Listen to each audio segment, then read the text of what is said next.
2 മാസങ്ങൾക്ക് ശേഷം ഇരുട്ട് നിറഞ്ഞ കാട്ടിൽ കൂടെ ഓടുകയാണ് കണ്ണൻ. ഇടയ്ക്ക് പാർവതിയെ വിളിച്ച് കരയുന്നുണ്ട്. ഓടി ഓടി അവസാനം എത്തിയത് ആളുകൾ തിങ്ങി നിറഞ്ഞ ഒരു പ്രദേശത്തായിരുന്നു. വിശപ്പ് കൊണ്ട് എല്ലാവരുടെയും മുന്നിൽ കൈനീട്ടുന്നുണ്ടെങ്കിൽ പോലും ആരും അവനെ ശ്രദ്ധിക്കുന്നില്ല. അവസാനം ഓരോരുത്തരുടെയും കാലിൽ വീണ് കരഞ്ഞവൻ തറയിലേക്ക് വീണു. ഒരു നേരത്തെ അന്നം കിട്ടാതെ ആ പിഞ്ചു കുഞ്ഞ് അലമുറയിട്ട് വായിൽ നിന്ന് നുരയും പതയും വന്നു. ആ കുഞ്ഞു ശരീരം തറയിലേക്ക് വീണു. അനക്കമില്ലാത്ത ആ ശവശരീരം ആരൊക്കെയോ എടുത്ത് അഴുക്കുചാലിൽ തള്ളി. ആ ഒരു അലർച്ചയോടെ പാർവതി ഉറക്കത്തിൽ നിന്നും ചാടി എഴുന്നേറ്റു. പെട്ടെന്ന് തന്നെ അടുത്തുണ്ടായിരുന്ന കാശി അവളെ കെട്ടിപ്പിടിച്ചു. കണ്ണാ മോനെ. എന്താ മോനെ? ഒന്നുമില്ല മോനെ. കണ്ണാ, അമ്മയെ വിട്ട് പോകല്ലേടാ, എൻ്റെ അടുത്തേക്ക് വാ നീ. കാശി അവളെ ചേർത്ത് പിടിച്ചു. ഇല്ല, മോനെ സ്വപ്നം കണ്ടതാണ്. ഇല്ല കാശിയേട്ടാ, ഞാൻ കണ്ടു. നമ്മുടെ മോൻ എല്ലാവരുടെയും മുന്നിൽ ഒരു നേരത്തെ അന്നത്തിന് വേണ്ടി കൈ നീട്ടുവാ. ഇങ്ങനെ ടെൻഷനാവാതെടോ. അയ്യോ എൻ്റെ മോനെ, അമ്മയെ തനിച്ചാക്കി എന്തിനാടാ നീ പോയത്? ഞാൻ കാരണമാ കാശി ചേട്ടാ അവൻ പോയത്. എന്തൊക്കെയാ പാറു നീ പറയുന്നത്? നീ എന്ത് ചെയ്തുന്നാ? നീ ഒന്നും ചെയ്തില്ല. ഇല്ല, ഇത്രയും കാലം എൻ്റെ മോന് വേണ്ടി ജീവിച്ച ഞാൻ വീണ്ടും ജീവിതത്തിൽ സന്തോഷം വന്നപ്പോൾ ഒരു നിമിഷത്തിലെങ്കിലും അവനെ മറന്നുപോയി. ആ നേരം നോക്കി ദൈവം എൻ്റെ മോനെ തിരിച്ചു വിളിച്ചല്ലോ. വിധിയാടോ എല്ലാം. നമ്മൾക്ക് എന്ത് ചെയ്യാൻ പറ്റും? അയ്യോ ഏട്ടാ, എൻ്റെ മോനെ എത്ര വേദനിച്ചിട്ടുണ്ടാകും. എൻ്റെ പാർവതി, നീ ഇങ്ങനെ ആവാതെ. അതും ഈ സമയത്ത്. എൻ്റെ കണ്ണിന് പകരമാവില്ല അതൊന്നും. നീ കിടക്ക് ഏട്ടാ, പ്ലീസ് പാറു, നീ കിടക്ക്. കാശി പാർവതിയെ കട്ടിലേക്ക് കിടത്തി. അവളുടെ നെറ്റിയിൽ പതുക്കെ തലോടി. പതിയെ അവൾ മയക്കത്തിലേക്ക് വഴുതി വീണു. ഉറക്കത്തിൽ പോലും അവളുടെ ചുണ്ടുകൾ കണ്ണൻ്റെ പേര് മാത്രം ഉരുവിട്ടുകൊണ്ടേയിരുന്നു. ഒരു നിമിഷത്തിൽ തങ്ങൾക്ക് നഷ്ടപ്പെട്ട വിധിയോർത്ത് കാശിയും ഉരുകി. പിറ്റേ ദിവസം നന്ദൻ്റെ ക്യാബിനിൽ ഇരിക്കുകയായിരുന്നു കാശി. പാർവതിയെ ചെക്ക് ചെയ്ത ശേഷം ദേവകി നന്ദൻ്റെയും കാശിയുടെയും അടുത്തേക്ക് വന്നിരുന്നു. അമ്മേ, എങ്ങനെയുണ്ട്? ഓക്കെ ആണോ? അത് പക്ഷേ ഓക്കെ ആണോ എന്ന് പറയാൻ പറ്റില്ല നന്ദ. ആളിപ്പം മറ്റൊരു ലോകത്താണ്. ഐ മീൻ, ഇത്രയും കാലം അവൾ ആർക്കു വേണ്ടിയാണോ ജീവിച്ചത്, ആ ആളിൻ്റെ വിടവ് അവൾ മനസ്സിലാക്കിയിട്ടില്ല. അമ്മേ, അവളപ്പോൾ എൻ്റെ പാർവതിയെ തിരിച്ചു കിട്ടൂലേ? മോനെ, സമയമെടുക്കും. അവൾക്കിപ്പോൾ ഉള്ള പ്രശ്നം നമ്മളെയൊന്നും അറിയില്ല. അതാണ്, ഒരു മെൻ്റൽ ഷോക്കാണ്. നോ. കാശി ഒരു നിമിഷം ജീവൻ നഷ്ടപ്പെട്ട പോലെ തോന്നിയിരുന്നു. അമ്മേ, അവൾ ഓക്കെ ആവില്ലേ? ആവും നന്ദ.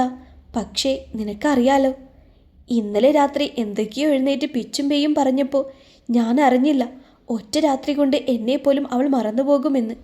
എന്താ ഇപ്പോൾ ഞാൻ ചെയ്യേണ്ടേ? പുറത്ത് കൊണ്ടുപോയി ചികിത്സിക്കണോ?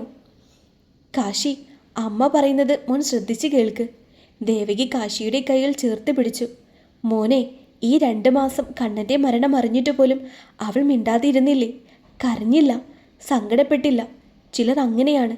മനസ്സിൽ എല്ലാ സങ്കടവും കൂട്ടി വെക്കും, പുറത്ത് കാണിക്കില്ല. ഒരു ടൈം ആവുമ്പോൾ അതൊക്കെ പുറത്തു വരും. പക്ഷേ ചിലർക്ക് അത് താങ്ങാൻ കഴിയില്ല. പാർവിൻ്റെ കേസ് എടുക്കുകയാണെങ്കിൽ ഈ 2 മാസം സൈലൻ്റ് ആയിരുന്നവൾ പെട്ടെന്ന് ഇന്നലെ രാത്രി മനസ്സിൻ്റെ സംഘർഷങ്ങൾ കൊണ്ട് വിഭ്രാന്തി കാണിച്ചു. അത് അവളെ ഒരുതരം മാനസികാവസ്ഥയിലെത്തിച്ചു. ഇപ്പോൾ അവൾക്ക് ആരെയും ഓർമ്മയില്ല. എന്നെപ്പോലും, സ്വന്തം പേര് പോലും ഓർമ്മയില്ലാത്ത രീതിയിലാണ് അവൾ സംസാരിച്ചത്.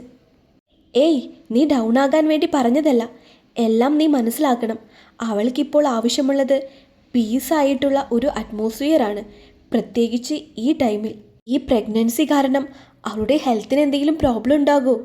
ഏയ് നോ, അതൊക്കെ ഞാനിവിടെ അടുത്തുള്ള ഗൈനക്കോളജിസ്റ്റുമായി സംസാരിച്ചതാണ്. കാശി, ആടാ, ഞാനൊരു കാര്യം പറയട്ടെ. നീ ഓക്കെ ആവുമോ എന്നറിയില്ല. നീ അവളെയും കൊണ്ട് തിരിച്ച് നാട്ടിലേക്ക് പോക്. ഇവിടെ ഇനി പ്രത്യേകിച്ച് ഒന്നുമില്ലല്ലോ. ഞാൻ നേരത്തെ നാട്ടിൽ ജോലി ചെയ്തിരുന്ന ആശുപത്രിയിൽ ഒരു ട്രാൻസ്ഫറിന് ശ്രമിക്കാം. ഇപ്പോൾ അവൾ ഇവിടെ നിന്നും മാറി നിൽക്കട്ടെ. വേണ്ടടാ, ഞങ്ങൾ പൊക്കോളാം. നീ ഞങ്ങൾക്ക് വേണ്ടി. ഇല്ലടാ, ഞാനും ഈ അറ്റ്മോസ്ഫിയറിൽ നിന്ന് ഒന്ന് മാറാൻ ശ്രമിക്കുകയാണ്. ശരിയാ, എല്ലാം ശരിയായിട്ട് നീയും പൊക്കോ. ഞാനും ഉണ്ടല്ലോ ഈയിടെ. ആ, ലാസ്റ്റായിട്ട് പറയുക നിന്നോട്. അവൾക്ക് നിന്നെ അറിയില്ല.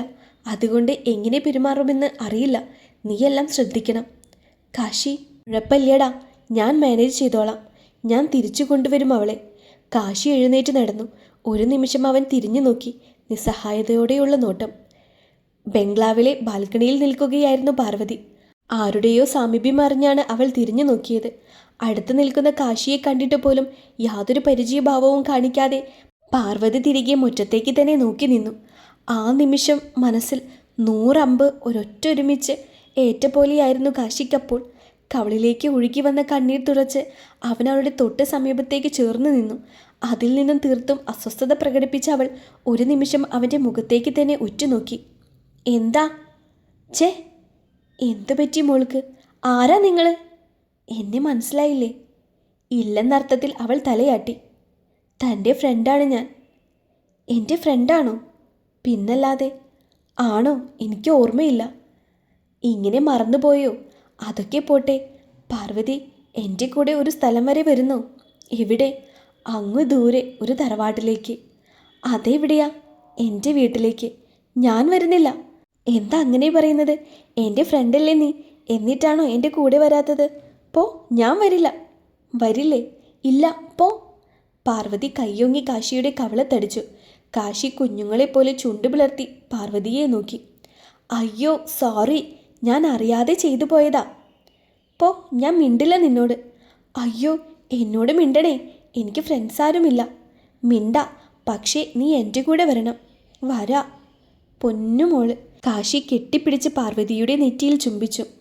അയ്യേ ചേ. പാർവതി അത് തുടച്ചു കളഞ്ഞ് അത് കണ്ട് കാശി ചിരിച്ചു പോയിരുന്നു. പിന്നെ ആ, നിന്റെ പേരെന്താ? എൻ്റെയോ? എൻ്റെ പേര് കാശിനാഥൻ. ആ, പന്ന പേര്. ഇഷ്ടപ്പെട്ടില്ലേ? ഇല്ല. ഇനി എന്ത് ചെയ്യും?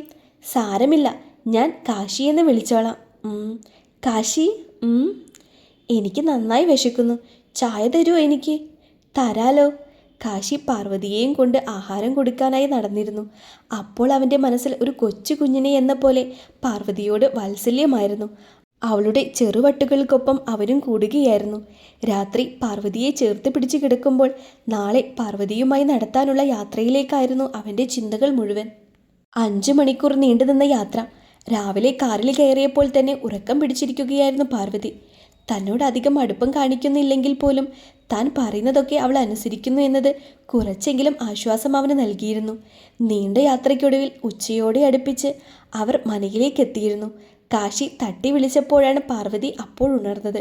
ചുറ്റുമൊന്ന് ഭയത്തോടെ നോക്കിയ ശേഷം അവൾ അവനോട് ചേർന്ന് നിന്നു. ഇതെവിടാ? അത് ഞാൻ പറഞ്ഞില്ലേ, തൻ്റെ വീട്ടിൽ കൊണ്ടുപോകാമെന്ന്. ഇതാണോ എൻ്റെ വീടപ്പോ? മുന്നിൽ കാണുന്ന മനയിലേക്ക് ചൂണ്ടിക്കൊണ്ട് അവൾ പറഞ്ഞു. അതെ, ആണല്ലോ.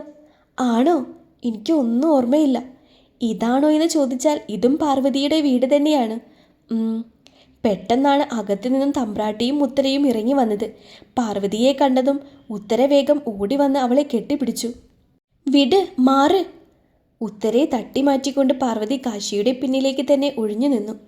എന്താ മോളെ, അമ്മയോട് ഇപ്പോഴും ദേഷ്യമാണോ? ചേ, അമ്മയോട് ക്ഷമിക്കും മോളെ, എല്ലാം മനസ്സിലാക്കാൻ അല്പം വൈകിപ്പോയി. എന്നെ വിട്. കാശി, ആരാ ഇവര്? കാശിയോട് ചേർന്ന് നിന്നുകൊണ്ട് പാർവതി ചോദിച്ചു. പാർവതിക്കുണ്ടായ കാര്യങ്ങളൊക്കെ മനയിലുള്ളവരോട് കാശി നേരത്തെ പറഞ്ഞുവെങ്കിൽ പോലും ഇത്രത്തോളം അവൾ തങ്ങളെ മറക്കുമെന്ന് ആരും വിചാരിച്ചിരുന്നില്ല. ഡാ മോനെ. ഞങ്ങൾക്കൊന്ന് കിടക്കണം. രാവിലെ അവിടെ നിന്ന് ഇറങ്ങിയതാ. മോൻ മുകളിലേക്ക് ചെന്നു. ചോറെടുക്കട്ടെ അമ്മ? ഇപ്പോൾ ഒന്നും വേണ്ട അമ്മേ, ഒന്ന് ഫ്രഷായിട്ട് ഞങ്ങൾ വന്നോളാം. ഡാ, നീ ആ അശ്രീകരത്തിനെ ഇങ്ങോട്ട് കയറ്റാൻ പോവാ? അകത്തേക്ക് കാലെടുത്ത് കുത്താൻ തുടങ്ങിയ കാശിയെ തടഞ്ഞുകൊണ്ട് തമ്പുരാട്ടി പറഞ്ഞു. മുത്തശ്ശി, എന്തറിഞ്ഞിട്ടാ ഈ പറയുന്നത്?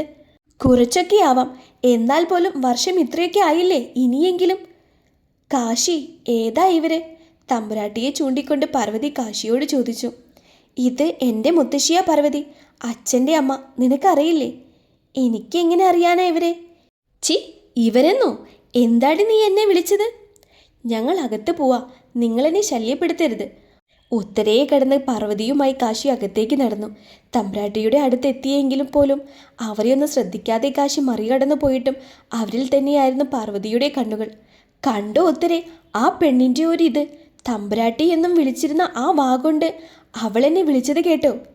അമ്മേ, എല്ലാം അറിഞ്ഞു വെച്ചുകൊണ്ട് നമ്മൾ ഇങ്ങനെയൊക്കെ പെരുമാറിയാലോ? എന്തറിഞ്ഞു വെച്ചുണ്ടെന്നാ നീ പറയുന്നത്? ഇത് പാരമ്പര്യമായിട്ടുള്ള അസുഖമാണ്. അതിൻ്റെ തള്ളയ്ക്കുമുണ്ടായിരുന്നു അസുഖം. എന്തസുഖം? വട്ട്, അല്ലാതെന്താ? എത്ര ചികിത്സിച്ചു എന്ന് പറഞ്ഞാലും കാശിയോട് പറഞ്ഞേക്ക് ഇതൊന്നും മാറാൻ പോകുന്നില്ല എന്ന്. ജീവിതകാലം മുഴുവൻ ആ പെണ്ണിൻ്റെ തള്ള പ്രാന്തിളകി നടന്നതല്ലേ. എൻ്റെ അമ്മേ, ഒന്നും വേണ്ട, ഞാൻ അകത്തേക്ക് പോവാ. തമ്പ്രാട്ടിക്ക് നേരെ കൈകൾ കൂപ്പിക്കൊണ്ട് ഉത്തര അകത്തേക്ക് നടന്നു. അവളെയൊന്ന് പുച്ഛിച്ചുകൊണ്ട് തമ്പ്രാട്ടി പുറത്തേക്കും നടന്നു. മുറിയിലാകെ കണ്ണോടിച്ചു നോക്കുകയായിരുന്നു പാർവതി. പെട്ടെന്നാണ് കാശി മുറിയിലേക്ക് കയറി വന്നത്.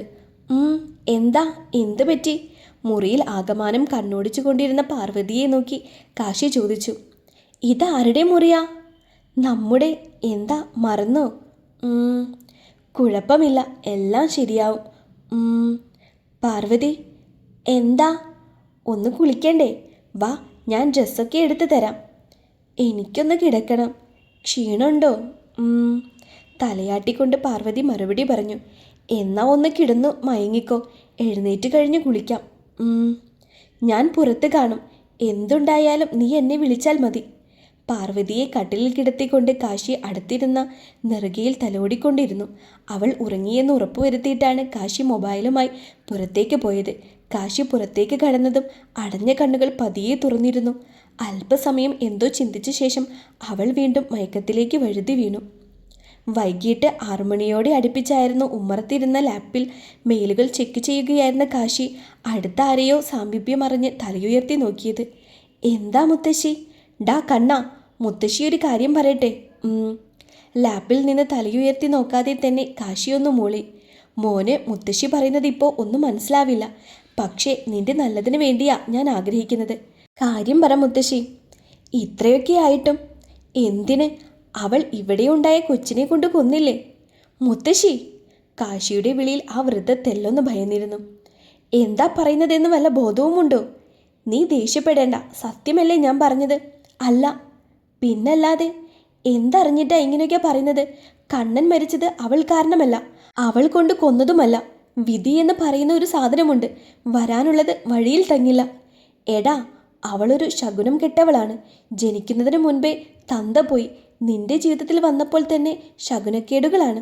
ദൈവത്തെ ഓർത്ത് മുത്തശ്ശിയൊന്ന് അകത്തേക്ക് പോ. എനിക്ക് കുറച്ച് ജോലിയുണ്ട്. എടാ, പോവാനാ പറഞ്ഞത്. കാശി തറപ്പിച്ചു പറഞ്ഞതും അവനെ ഒന്ന് നോക്കിയ ശേഷം ആ വൃദ്ധ തമ്പുരാട്ടി എന്തൊക്കെയോ ഓർത്തുകൊണ്ട് അകത്തേക്ക് നടന്നു. തമ്പുരാട്ടി അകത്തേക്ക് പോയതും ഉത്തര പുറത്തേക്ക് ഒരേ സമയമായിരുന്നു വന്നത്. അവർ കാശിയുടെ അടുത്തേക്ക് വന്ന് അവൻ്റെ നെറുകയിൽ തലോടി. എന്താ അമ്മേ, ചായ വേണോ കണ്ണാ നിനക്ക്? ഒരു കട്ടൻ കിട്ടിയാൽ നന്ന്. അതിനെന്താ, തരാലോ. രാവിലെ ഉണ്ടാക്കിയ അടകൂടെയുണ്ട്, എടുക്കട്ടെ? ഇപ്പം വേണ്ട അമ്മേ, ചായ മാത്രം മതി. അമ്മേ. അകത്തേക്ക് നടക്കാൻ തുടങ്ങിയ ഉത്തരയുടെ കയ്യിൽ പെട്ടെന്നാണ് കാശി പിടിച്ചത്. എന്താ മോനെ? അവൾ എഴുന്നേറ്റോ? എഴുന്നേറ്റ് കാണില്ല. എഴുന്നേറ്റാൽ താഴേക്ക് വരേണ്ടതല്ലേ? അമ്മയ്ക്ക് അറിയാലോ എല്ലാ കാര്യങ്ങളും. നമ്മുടെ പഴയ പാർവതിയല്ല അവൾ. ഒന്നും ഓർമ്മയില്ല പാവത്തിന്. എന്നെപ്പോലും ഓർമ്മയില്ലായിരുന്നു. എത്ര പറഞ്ഞു മനസ്സിലാക്കാൻ ശ്രമിച്ചിട്ട് പോലും നല്ല രീതിയിൽ അകൽച്ചയുണ്ട് അവൾക്ക് എന്നോട്. അവൾക്ക് എന്നെ ഒന്നും അറിയില്ല. എല്ലാം ശരിയാവും മോനെ. ഇപ്പം നന്നായി ശ്രദ്ധിക്കേണ്ട സമയമാണ്. എത്ര മാസമായി? 2 ആവുന്നു. ശ്രദ്ധിക്കേണ്ട സമയമാ. ആദ്യത്തേത് നമ്മളൊന്നും ആരുമില്ലായിരുന്നു കൂടെ. ഇതങ്ങനെയാവരുത്. പൊന്നുപോലെ നോക്കും ഞാൻ എൻ്റെ മോളെ. ഈ സ്നേഹം ആദ്യമേ അവളോട് കാണിച്ചിരുന്നു എങ്കിൽ എത്ര സന്തോഷത്തോടെ കഴിയേണ്ടവരാ ഞങ്ങൾ. മോനെ, വിട്. ഞാൻ വെറുതെ പറഞ്ഞതാ. ഞാൻ മുകളിലേക്ക് ചെല്ലട്ടെ. അവൾ എഴുന്നേറ്റോന്ന് നോക്കണം. ചായ. അമ്മ ചായ ഇട്ടു. ഞാൻ അവളുമായി താഴേക്ക് വരാം. ലാപ്ടോപ്പ് ഓഫാക്കി കാശി മുറിയിലേക്ക് പോയി. അവൻ പോകുന്ന വഴിയെ അവനെയും നോക്കി ആ അമ്മ നിറഞ്ഞു വന്ന കണ്ണുനീർ സെറ്റുമുണ്ടിൻ്റെ മുന്താണിയിലൊപ്പി. മുറിയിലേക്ക് വന്നപ്പോൾ പാർവതിയെ അവിടെയൊന്നും കാണുന്നുണ്ടായിരുന്നില്ല. കയ്യിലുണ്ടായിരുന്ന ലാപ്ടോപ്പ് കട്ടിലിലേക്ക് വെച്ച് കാശി അവളെ ആകെ നോക്കി. മുറിയിലാകെ നിറഞ്ഞു നിൽക്കുന്ന തണുത്ത കാറ്റ് ഏറ്റപ്പോഴാണ് ബാൽക്കണി തുറന്നു കിടക്കുന്ന കാര്യം കാശി ഓർത്തത്. അങ്ങോട്ട് നടന്നപ്പോഴേ കണ്ടു ദൂരെ കാവിലേക്ക് നോക്കി നിൽക്കുന്ന പാർവതിയെ. അവളുടെ സമീപത്തേക്ക് ചെന്ന കാശി അവളെ തോളിൽ തട്ടി. പാറു. ആ. പെട്ടെന്ന് തൻ്റെ പേര് വിളിക്കുന്നത് കേട്ട പാർവതി ഒരു നിമിഷം ഞെട്ടിയിരുന്നു. തൻ്റെ അടുത്ത് നിൽക്കുന്നത് കാശിയാണെന്ന് മനസ്സിലായപ്പോൾ അവൾ ദൂരേക്ക് തന്നെ ദൃഷ്ടിയൂന്നി നിന്നു. എന്താ ഇങ്ങനെ നോക്കി നിൽക്കുന്നേ? അത് കാവിലേക്കാണല്ലോ നോട്ടം മുഴുവൻ. പോണോ? എന്നെ അവിടെ വരെ ഒന്ന് കൊണ്ടുപോകുമോ? ഇന്നെന്താ വാ. കാശി പാർവതിയുമായി നേരെ പോയത് കാവിലേക്കാണ്. അവിടെ വിളക്ക് വെച്ച ശേഷം പാർവതി ഒരുപാട് നേരം കണ്ണുകൾ അടച്ച് പ്രാർത്ഥിച്ചു. അവളെ ശല്യം ചെയ്യാൻ കാശിയും പോയില്ല. തിരിച്ച് തറവാട്ടിലേക്ക് വന്നപ്പോൾ ഉത്തര ചായ നൽകിയെങ്കിലും അവൾ കുടിച്ചിരുന്നില്ല. കോണിപ്പടികൾ കയറി അവൾ വേഗം മുറിയിലേക്ക് പോയി. രാത്രി അത്താഴ സമയം കാശിയും ഒത്താണ് പാർവതി താഴേക്ക് വന്നത്. മേശയുടെ അടുത്തേക്ക് വന്നപ്പോഴേ കണ്ടു അത്താഴം കഴിക്കുന്ന തമ്പുരാട്ടിയെ. ഉത്തര അടുത്തു നിന്ന് വിളമ്പിക്കൊടുക്കുന്നുണ്ട്. അവൾ വരുന്നത് കണ്ടപ്പോഴേ ഉത്തരയുടെ മുഖത്ത് ഒരു നറുചിരി പൊഴിഞ്ഞിരുന്നു. പക്ഷേ അതിൻ്റെ എതിരായി തമ്പുരാട്ടിയുടെ മുഖത്ത് അനിഷ്ടവും. മോള് വാ, കഴിക്ക്. കസേര നീട്ടിയിട്ട് ഉത്തര പാർവതിയെ ക്ഷണിച്ചു. കാശിയുടെ ഇപ്പുറത്തായി പാർവതിയും ഇരുന്നു. ആ, നീ ഇരുന്നോ? എന്താ മുത്തശ്ശി? അല്ലടാ, ഈ വീട്ടിലെ മരുമക്കളെല്ലാം എല്ലാവരും അത്താഴം കഴിച്ചിട്ടാണ് കഴിക്കുന്നത്. ഇവളെ ഇരിക്കുന്നത് കണ്ടു ചോദിച്ചതാ. അതിനെന്താ, മുത്തശ്ശിക്ക് ഇവിടെ ഇരിക്കുന്നത് ഇഷ്ടമല്ല? അത്രയല്ലേ ഉള്ളൂ. ഡാ, അത് ഒന്നും പറയണ്ട. വാ പാർവതി, നമുക്ക് പുറത്തു പോയി കഴിക്കാം. പാർവതിയുമായി എഴുന്നേൽക്കാൻ തുടങ്ങിയ കാശിയെ ഉത്തര തടഞ്ഞു. മോനെ, അവിടെ ഇരിക്കടാ. അമ്മ വെറുതെ പറഞ്ഞതാ. ഞാൻ എന്ത് വെറുതെ പറഞ്ഞതാന്നാ നീ പറയുന്നത്? അമ്മയ്ക്കറിയാലോ ഇവൾക്ക് വിശേഷമുള്ള കാര്യം. അറിഞ്ഞു ഒന്ന് എന്തായാലും പോയി. ഇനിയെങ്കിലും നന്നായി നോക്കാൻ നോക്ക്. പാർവതിയെ നോക്കി പറഞ്ഞ ശേഷം തമ്പുരാട്ടി എഴുന്നേറ്റ് അകത്തേക്ക് പോയി. ഈ മുത്തശ്ശി, നിനക്കറിയാലോ മോനെ കണ്ണ, അമ്മ ഇങ്ങനെയാണെന്ന്. മക്കളെ കഴിക്ക്. പാർവതിയുടെ പ്ലേറ്റിലേക്ക് അല്പം ചീരക്കൂടി വിളമ്പിക്കൊണ്ട് ഉത്തര പറഞ്ഞു. മോളെ, മോൾക്ക് എന്നെ മനസ്സിലായോ? പാർവതിയെ നോക്കിയാണ് ഉത്തര ചോദിച്ചത്. ഇല്ല, അമ്മയാണ് കാശിയുടെ. എന്നെയും മറന്നുപോയോ നീയെ? എനിക്ക് അങ്ങനെ ഓർക്കാൻ പറ്റുന്നില്ല. ഏയ്, ടെൻഷനാവണ്ട, നീ കഴിക്ക്. ടെൻഷനാവാൻ തുടങ്ങിയ പാർവതിയെ ആശ്വസിപ്പിച്ചുകൊണ്ട് കാശി ഉത്തരയ്ക്ക് നേരെ മൗനമായി എന്തോ സംസാരിച്ചു. അമ്മേ, എന്താടാ? അച്ഛനെ കണ്ടില്ലല്ലോ. പൂജാമുറിയിലുണ്ടടാ. ഞങ്ങൾ വന്നിട്ട് ഇതുവരെ കണ്ടില്ല. ക്ഷേത്രത്തിൽ നിന്ന് വരാൻ താമസിച്ചു. എന്തായാലും ഇനി നാളെ കാണാം. ശരി മോനെ. ആഹാരം കഴിച്ച് പാർവതിയുമായി കാശി മുറിയിലേക്ക് നടന്നിരുന്നു. രാത്രി ഏറെ വൈകിയാണ് കാശി ഉറങ്ങിയത്. അടുത്തു തന്നെ പാർവതിയും ഉണ്ട്. രാത്രിയുടെ 3-ാം യാമം അടുപ്പിച്ചായിരുന്നു എന്തോ ശബ്ദം കേട്ട് കാശി എഴുന്നേറ്റത്. കൈപ്പരതി അടുത്തു നോക്കിയപ്പോൾ പാർവതിയില്ല. വേഗം എഴുന്നേറ്റ് ബെഡ് ലാമ്പ് ഓണാക്കി കാശി മുറിയിലാകെ അവളെ തേടി. ഭയത്തോടെ അവൻ വേഗം മുറി തുറന്ന് പുറത്തേക്കിറങ്ങി. അവിടെയെല്ലാം കണ്ണോടിച്ചു. പുറത്തേക്കുള്ള വാതിൽ തുറന്നു കിടക്കുകയാണ്. കാശി വേഗം ശബ്ദമുണ്ടാക്കാതെ പുറത്തേക്കിറങ്ങി. അവൻ്റെ നടത്തം ചെന്ന് അവസാനിച്ചത് കുളക്കരയിലായിരുന്നു. അവിടെ ഒരു പടവിലായി പാർവതി ഇരിപ്പുണ്ട്. ഒരു ശ്വാസമെടുത്ത് വിട്ട് കാശി പാർവതിയുടെ അടുത്തേക്ക് നടന്നു. എന്താ ഇവിടെ ഇരിക്കുന്നത്? അത് ഞാൻ. എന്തുപറ്റി? എനിക്ക് ഉറക്കം വരുന്നില്ല. അതുകൊണ്ടാണോ ഈ സമയത്ത് ഇവിടെ വന്നിരിക്കുന്നത്? വാ, മുറിയിലേക്ക് പോകാം. അവളെ കാശി ചേർത്ത് പിടിച്ചുകൊണ്ട് അകത്തേക്ക് നടന്നു. ഈ സമയം അവളുടെ കൈകളിലായി ഒളിപ്പിച്ച് പിടിച്ചിരുന്ന ഒരു മൊബൈൽ ഫോണിൽ ഒരു മെസ്സേജ് വന്നിരുന്നു. സൈലൻ്റ് ആയതുകൊണ്ട് ഒരു വെളിച്ചം മാത്രം നൽകി അത് പിന്നെയും ഓഫായി.